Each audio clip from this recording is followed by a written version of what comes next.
suis Olivier Norvez, je suis animateur pour le Pôle national de données de biodiversité. Alors, c'est une infrastructure de recherche pour et par les communautés, pour accompagner, faciliter la compréhension, le partage et l'utilisation des données métadonnées. Pourquoi on a organisé ce séminaire sur 2 jours, donc à Brest, en lien avec la Fondation pour la recherche pour la biodiversité, l'Université de Bretagne occidentale et l'Institut universitaire européen de la mer? C'est pour différentes raisons. Déjà, nous, montrer à la communauté qu'on existe en tant que nouvelle infrastructure de recherche numérique. On est assez récent dans le monde des infrastructures de recherche. Et deuxième élément aussi, pour recueillir des besoins. On l'a dit tout à l'heure, c'est une infrastructure de recherche pour et par les communautés. Et ce pour et par est extrêmement important dans notre façon de voir les choses, pour avoir une approche pas juste top-down, mais aussi bottom-up. Et donc ces aspects-là, ça passe simplement par un contact, des échanges. Donc un séminaire en présentiel, mais aussi en hybride, pour aussi permettre à d'autres personnes en distanciel de pouvoir suivre le séminaire. Je suis Rachel Aderlé, je suis en doctorat à la station marine de Dinard, donc au muséum. Je m'appelle Quentin Tenaillot, je suis docteur en écologie et je travaille à l'Observatoire pérenne de l'environnement de l'Andra, l'Agence nationale pour la gestion des déchets radioactifs. Jean-Luc Young, professeur au Muséum national d'histoire naturelle. Je travaille à la station marine de Dinard et dans l'UMR Isieb. Je suis Jean Denivy, je suis directeur de recherche émérite au CNRS et je suis chargé de mission au Muséum national d'histoire naturelle. Je m'appelle Axel Marmeret, je suis maître de conférence à l'IMT Atlantique, donc c'est une école d'ingénieurs sur le campus de Plouzané. Je m'appelle Mathieu Bazy, je travaille à l'Office français de la biodiversité au sein de l'unité Patrinat. Des données de biodiversité, elles tournent autour de elles concernent la biodiversité au sens général. C'est ça, non, c'est vrai que la question est très bien, la réponse est très large. Oui, au premier sens, je pense qu'on va penser à des données concernant des espèces, concernant des organismes, concernant des taxons, voilà. Et on se rend bien compte, justement, en assistant à ce type de données, qu'il faut élargir la notion de biodiversité par exemple, il y a des données d'ADN, mais celle-là, ça c'était à peu près, mais aussi il y a des données concernant un écosystème, concernant des réseaux d'observation, etc. Oui, la notion s'élargit, oui, je pense. La donnée de biodiversité, c'est pas si facile que ça à définir parce que déjà notre conseil scientifique est en train d'essayer de se mettre d'accord sur une définition. Donc moi, je vais attendre qu'ils aient abouti. Je dirais en première approche qu'une donnée de biodiversité, c'est une donnée sur la diversité biologique, quelle que soit l'échelle de temps. Ça peut être la diversité au Crétacé supérieur avec tel dinosaure, tel... Voilà, ça peut être de temps, d'espace aussi, ça peut être la diversité dans un demi-verre à moutarde de terre ou sur une maille d'1 km², voire plus, ou sur un continent. Et puis, à une échelle d'emboîtement biologique, c'est-à-dire qu'il y a la diversité moléculaire, des molécules de la vie. Il y a, donc, on peut aborder en faisant de l'analyse d'ADN dans le sol, par exemple, ce qu'on appelle le métagénomique. Il y a la diversité des individus dans une population, la diversité des populations dans une espèce, la diversité des espèces, la diversité des écosystèmes, la diversité aussi des comportements des différentes espèces les unes par rapport aux autres, en particulier nous autres, les humains, les animaux humains qui agissons de manière différenciée et parfois très vulnérante sur les animaux non humains.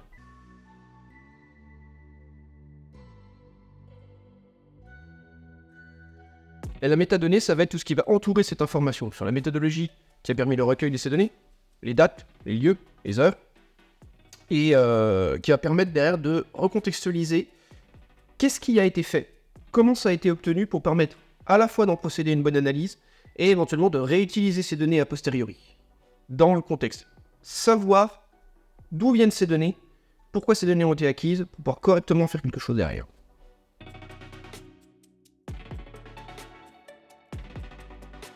J'ai toute une partie de ma thèse qui va être consacrée justement à coller en fait et aider à mettre en place un standard international pour publier les données d'ADN environnemental selon les normes FAIR dans des bases de données.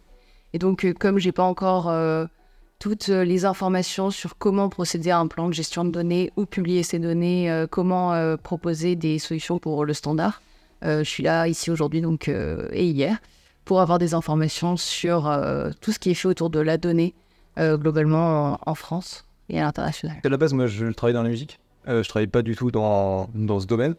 Mais il y a quand même des choses très connexes entre les données audio de manière générale. Et moi, ça m'intéresse énormément, les données écologiques. Et donc, dans la biodiversité, il y a beaucoup de problèmes qui peuvent être résolus avec de l'audio, puisque en mettant un microphone dans un milieu, c'est moins invasif qu'une caméra, etc. Donc, c'était plus pour rencontrer des gens de la communauté, voir ce qui peut se faire, voir quel type de données il y a et comment on y accède, quoi. Parce que j'y connais rien et je connais personne, donc faut commencer quelque part. Nous avons un site de suivi de l'environnement qui s'étend sur 900 km², qui recueille des données physico-chimiques de l'environnement, aussi des données de biodiversité. Et ma mission est de procéder à l'analyse de ces données en tant que data analyst et aussi de contribuer à la valorisation de ces données. Raison pour laquelle je suis à ce congrès, l'idée de voir quelle façon on peut travailler avec le PNDB pour mettre à disposition ces données.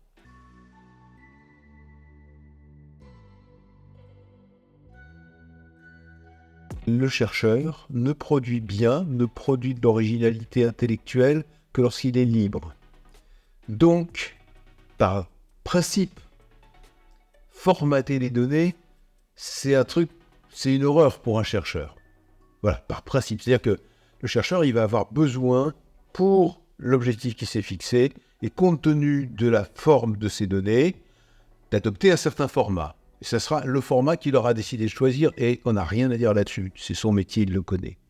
En revanche, là où on a besoin, je n'ai pas formaté, mais de standardiser, c'est lorsque on va se dire, il a produit ces données, elles sont d'intérêt, ça serait dommage de les perdre, il va donc falloir les faire rentrer dans des boîtes, hein, et puis ça serait dommage qu'on ne puisse pas les réutiliser, ça serait dommage qu'on ne puisse pas les décrire comme il faut pour les réutiliser à bon escient, et donc tout ça, tout ce qu'on appelle la férisation, hein, c'est-à-dire faire des jeux de données qui sont faciles à trouver, accessibles, reproductibles, interopérables et réutilisables, eh bien, tout ça, ça nécessite quand même, je dirais, une certaine normalisation selon des standards que la communauté scientifique discute, qu'elle définit, qui peuvent varier, qui doivent être souples malgré tout pour s'adapter aux différentes cas de figure selon le type de données. Hein, on parlait de données de télédétection et de données au sol, bah évidemment, c'est pas la même chose. Hein. Donc là, il y a besoin effectivement d'une réflexion collective, une réflexion internationale la plus large possible qui permette de définir un certain nombre de critères de qualité et un certain nombre de critères de standardisation qui vont permettre de mettre nos données dans les bons tuyaux et que ceux qui cherchent les trouvent dans les bons tuyaux. C'est une question qui reflète une tension permanente, notamment dans la communauté de la recherche, entre d'une part ce besoin de flexibilité, parce que les questions de recherche font que chaque cas est particulier, et d'autre part un besoin de standardisation pour pouvoir partager, pour pouvoir collaborer, pour pouvoir comparer des choses au-delà de son cas précis. Donc on a déjà cette tension au sein du monde de la recherche. Nous, du point de vue institutionnel, on est forcément plus du côté de la standardisation, ou en tout cas de ce qu'on appelle l'harmonisation, c'est-à-dire d'avoir des choses qui sont comparables sans pour autant qu'elles soient issues du même protocole, de la même méthode, mais au moins des choses qu'on puisse comparer entre elles.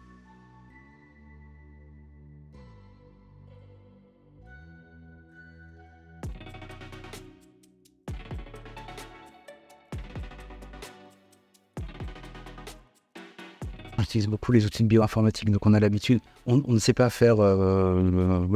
J'ai toujours su traiter, mais analyser mes séquences d'ADN, j'aurais toujours été totalement incapable d'écrire les lignes de programme nécessaires pour analyser les séquences. Donc, je pense que là, on est exactement dans le même cas.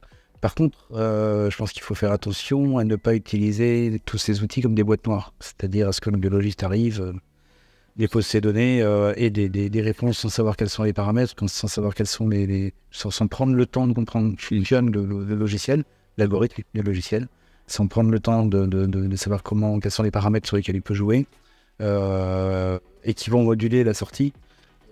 Voilà, donc, non, je pense que ces outils vont être extrêmement efficaces et utiles, mais que par contre, il faut que les utilisateurs comprennent comment ils marchent. Bah du coup, moi c'est un peu particulier parce que je travaille vraiment sur le traitement de données. Donc typiquement, mes travaux de recherche jusque-là, ils ont beaucoup été de développer des algorithmes de traitement de données. Et j'aimerais beaucoup les mettre dans Galaxy. C'est quelque chose que je vais regarder dans les jours, semaines, mois, années qui viennent. Et on a déjà, nous, enfin moi et mes collègues, quand on travaille sur ce genre de choses, on a déjà énormément poussé pour de l'open source. Pour justement essayer de partager au maximum, parce qu'au contraire, on cherche à ce que plus de gens ont utilisé nos codes, plus on va être content. Mais du coup, c'est plus sur la partie algorithmique où je pense que je pourrais contribuer à Galaxy, encore une fois, parce que les données de Galaxy sont pas du tout mon domaine. Donc moi, je viendrais plutôt utiliser les données que d'autres en gardaient. Mais je connaissais pas, et en vrai, c'est une super initiative Galaxy. Enfin, sur le principe, en tout cas, de ce que j'ai appris aujourd'hui, ça m'a l'air super cool. Je suis vraiment curieux de voir comment Galaxy va évoluer. Est-ce qu'il répond à un besoin ou est-ce qu'il peut orienter des manières de faire dans la recherche? Ça pourrait être intéressant qu'il l'oriente, on va dire qu'il prépare certaines étapes d'analyse de données, de préparation de données pour que les chercheurs finalement démarrent plus vite et puissent aller plus loin. Ça pourrait être un point intéressant. Je suis assez mal placé pour savoir s'il va être adopté ou pas et je suivrai ça avec attention. Il faut que les outils qu'on va proposer aux chercheurs, si on veut qu'ils soient utilisés et pas avoir fait tout ça pour rien, il faut que ces outils ils rentrent dans les pratiques courantes des chercheurs. Donc Galaxy, c'est pas mal parce que c'est adossé à R. Les chercheurs en biodiversité, pour beaucoup, ils utilisent R. Donc c'est quelque chose qu'ils connaissent bien. Et puis en plus, c'est des outils c'est des modules de R qu'on peut déstructurer, en faire des pièces et recréer des protocoles, hein, ce qu'on appelle les workflows, hein, mais reconstituer des protocoles adaptés à la question.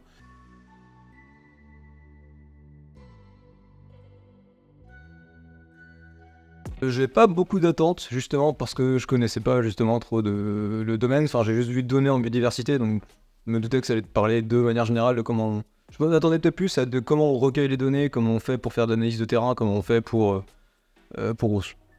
extraire de l'information d'un milieu, typiquement. Enfin, est-ce qu'on se base sur l'analyse des humains, de la vision, sur plutôt des capteurs, sur plutôt... Enfin, un peu ce genre de choses, et comment on fait pour tout mettre en correspondance. Au final, c'est vrai que c'était plus sur comment on fait une fois qu'on a les données pour les partager dans la recherche, comment on fait pour communiquer aux chercheurs, pour faire en sorte qu'on puisse travailler ensemble.